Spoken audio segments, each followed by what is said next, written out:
Our third big step now is going to be to take this quote, put it aside.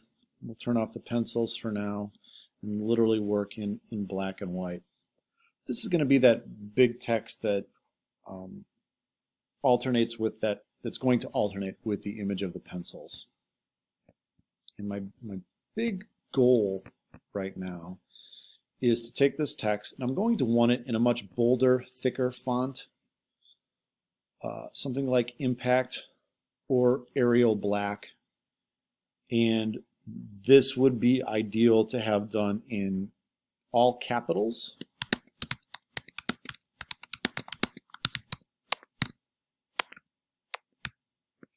So that it will even more so maximize our space on the page. In terms of the placement of the text, I will quite literally want it to go from top to bottom and as wide as possible in the workspace. The main area that I'm going to be working in right now is the character palette, window, character. I'll bring that back along with all my other layers. First one here is point size. That controls the overall size of the text.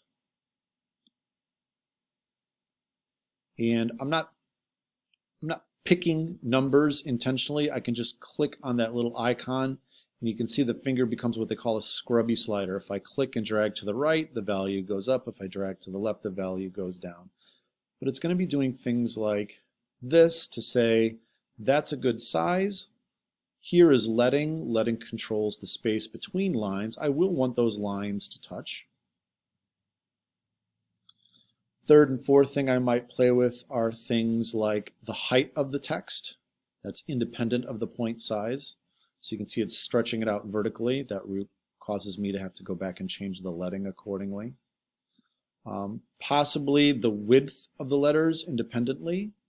That's too much because now I'm not too crazy about how that I looks at the top. Although, you know what? I'm going to go with it. So I'm going to work with this and I'm just going to do it on my own.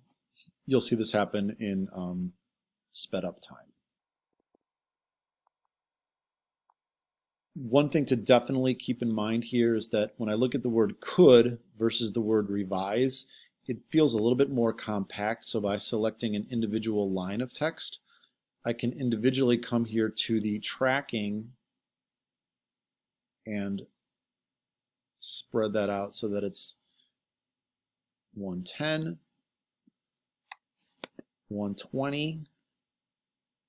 What does 125 do? I don't want it to spill over into two lines. 125 is too big.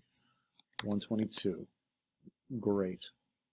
I'll continue to work on the rest the same way.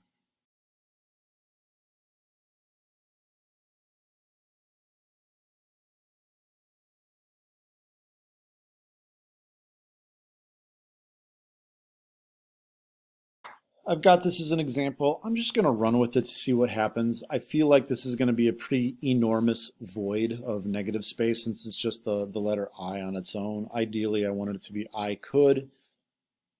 But just like the word play, the word the is going to create a lot of negative space. I'm just playing around for the purpose of the tutorial. You'll see what happens to understand how it may not or may not work for you.